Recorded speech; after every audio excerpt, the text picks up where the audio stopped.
And then another thing we got done since last time I streamed is one of my more favorite things, which is I figured out how to get these blocks working how I wanted. What I can do now is I can drop a bomb in here. Let's try and get it, centered. There we go.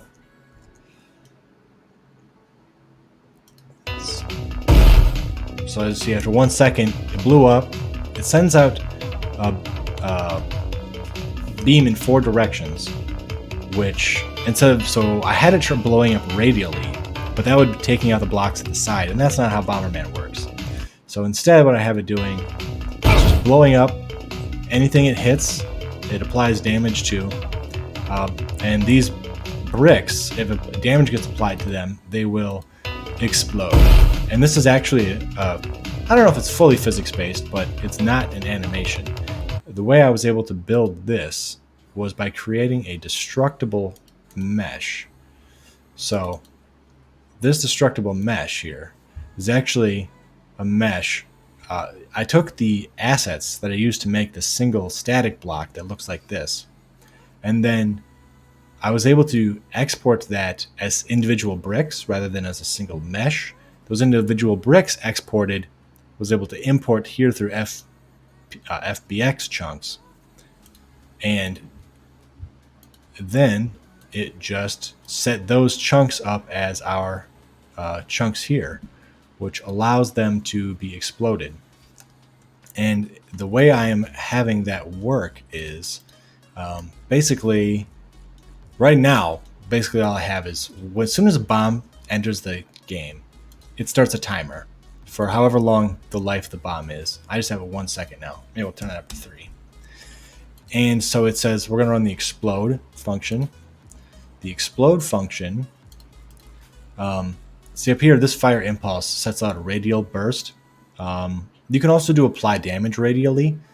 And those would be great in normal games, but in Bomberman, that's not really going to work, unfortunately. And so what I ended up doing was creating, playing the 2D sound of the explosion, destroying the actor, but then also I'm getting the 4 paths I want. And to get the 4 paths, I take the actor, the bomb, the actor's forward vector, and its radius for how far it will go, and I pass it into this path explosion function, and then I flip that vector, which basically gives me the X forward and X backwards vector, and this gives down here gives me the right vector and the left vector, and I pass those into path explosion.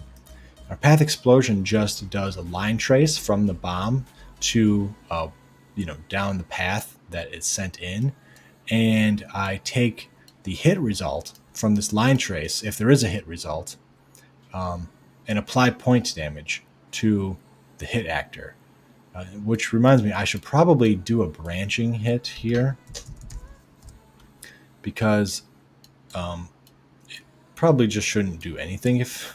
I think it works fine without having that branch, but now we know it has to actually hit something before damages are applied.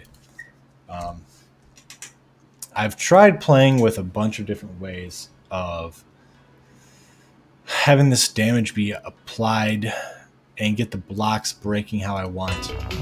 And although I really love this effect, I think that effect is super cool. I'm really hoping it doesn't affect gameplay. And actually, now that I think about it, what happens when you are right? What happens when a Bomberman is right there? I haven't done this yet. Okay, yeah. So I have the brick set not to collide with anything, which I might be able to re-enable some types of collision, because the reason I had the collision turned off for some things is that when they were exploding, they would break the bricks around them. So one bomb like this would be blowing up all the bombs next to it, and these bricks would land like way over here and blow up these bricks. So now I've got it so that they don't take damage from impact or bricks flying into them, which is really nice. So, and I think the force here is being applied pretty well. It's being applied in a pretty good direction. It looks pretty nice.